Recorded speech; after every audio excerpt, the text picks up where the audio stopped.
What chapter are we on? Okay.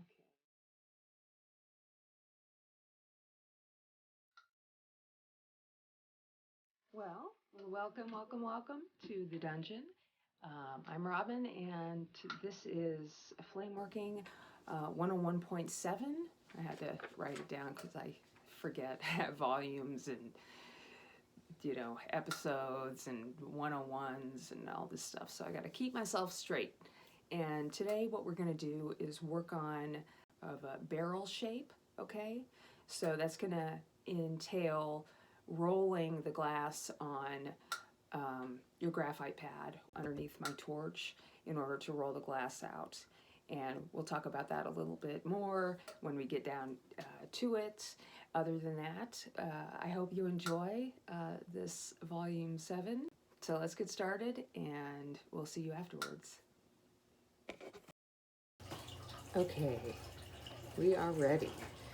So some of this is in real time, some of this is in slow-mo, and some of it is in fast speed. So hopefully you can figure out which is which. So how I'm going to start this barrel-shaped bead is to actually, form the length of the barrel that I want. I don't start out with a round bead ever when I make these. What I do is I heat up about an inch worth of where the bead release is, and then I just start to put on one footprint at a time right next to each other. Hopefully touching slightly. I don't always get them to touch perfectly, but I can still manage to, get a good shape in the end. So don't panic if not every one of these is touching, but you do want to try to, have them melt together before any bubbles can surface. So I'm just gonna add a little bit on top. This is about the size that I want, but I do want it to be longer. However, I don't want to get it longer than I want right off the bat. I'll get there. Now I'm going to slowly use my marvering table to roll out that first little bit, and it is not perfect. There are bumps in it, but what I'm trying to do is very gently roll it out. And my secret here is that I have 2 blocks under my marvering table that are each about 1.5 inches tall, and that allows my hand to go under the mandrel. I'm just going to add some more glass here, and then we'll roll it out again, so you'll see this more than once. But it allows my hand to slide under the mandrel, and I hold my hand kind of, I'm kind of rolling it slowly, not my hand, but I'm moving it. My hand is stationary on the table as I move, so I'm trying to get, a little bit more control over the shape itself. So let's do this again. Watch how my hand is underneath the mandrel, and then as I roll, that left hand is kind of guiding itself on the table, so the glass becomes more and more even all the way around. And when the glass is out of view, I am actually using the small marvering table to push a little bit of that glass back. And unfortunately, I only have one scene of this, of which I will show you shortly.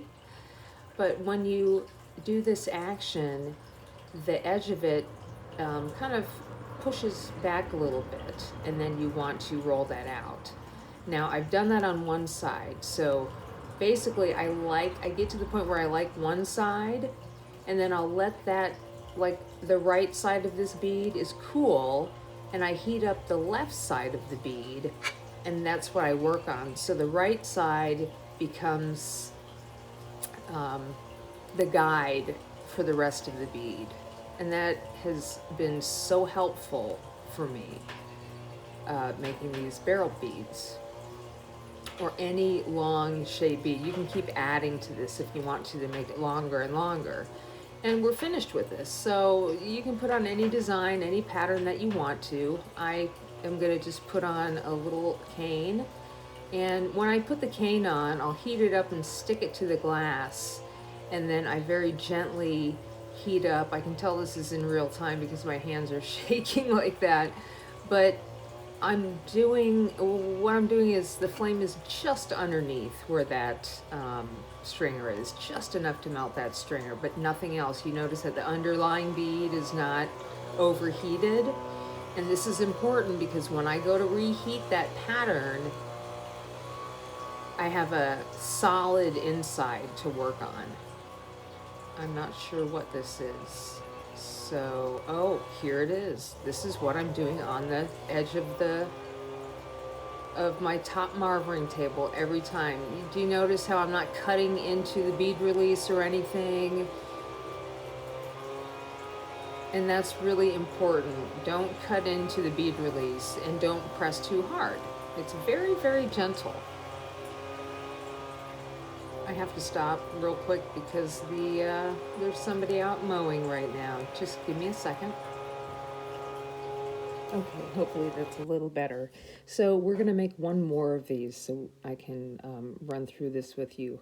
So again, we're going to start out with just heating up a good amount of the mandrel, an inch or so, and we will put our little footprint beads on it. I hope you noticed that I did not touch the first two together. It's like, well, okay, I'll just add a little bit more on top of the rest. I just kind of build up the pattern that I want. Like, I'll just add 3 footprint beads and keep adding 3 and 3 and 3 until I have, you know, a good, decent shape.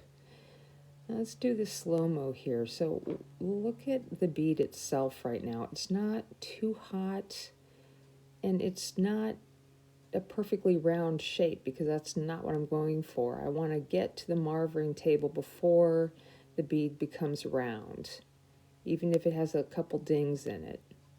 Okay, so I'm just gently rolling it out using my hand as a guide to the thickness that I want it, because I have those 1.5 inch risers under my marvering table, which is an immense help.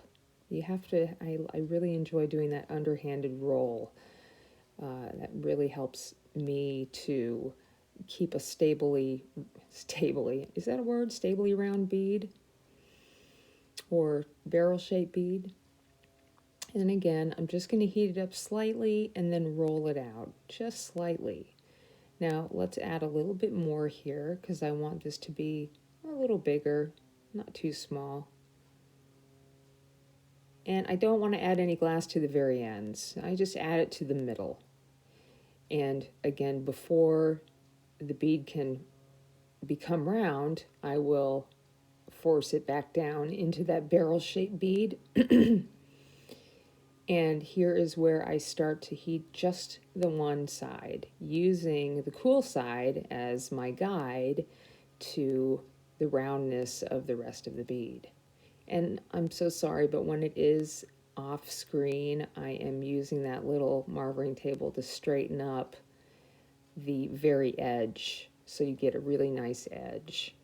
And we're almost finished here, so it's just heating up the other side, just enough, but keeping the right side cool so I can use that as my solid guide to rolling out the rest of the bead. And then I'll check, see if I like my sides, and I think that looks pretty good. So I'm not sure if I'm going to roll this out again.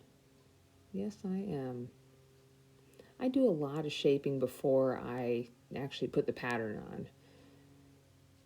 Yeah, that looks good. Okay, so let's go ahead and add, you can add dots or, a line in the center, whatever you want to do. Really the whole idea of this video, the whole reason why I made it is to show you how I shape that barrel shape. And then you can add whatever on you want, as long as you maintain the barrel shape underneath. That's important. So I'm just going to add this stringer And today I'm just using sky blue and ivory. There we go. And just notice how the actual bead itself, the under bead, doesn't really misshapen itself, because the time that I spent putting on that stringer really cooled down like the inside of the bead. So that has some strength that allows me to roll it out without mushing it all over the place. It's just time and patience. Time and patience. And be real careful not to scrape too hard on the edge of any of the marvering tables that you use to straighten up the edges. You've got to be careful, because that can easily break the bead release. And when you're working in the center, it can also bend the mandrel if you press too hard when you roll. So you gotta make sure your mandrel is always straight. And we are finished. Looks good. All right, well, we're done making our barrel shaped bead. So let's check them out, see how they ended up looking. Very nice, very nice. This is exactly what you're looking for. See how the edges kind of pucker in a little bit? Just a little bit. I don't know if you can see that. We'll check it out in a better light, but I did the two, okay? And these are great beads for, again, any kind of jewelry, or just learning how to roll out your bead without cracking the bead release. So we'll take these upstairs, clean them out, and then we will show them off. Okay, so for cleaning, as always, I use a Dremel tool and a tapered diamond bit. You can get these at, I go to France, Art Glass. Be real careful, always keep the bead in the water and the tool out of the water, and you're done.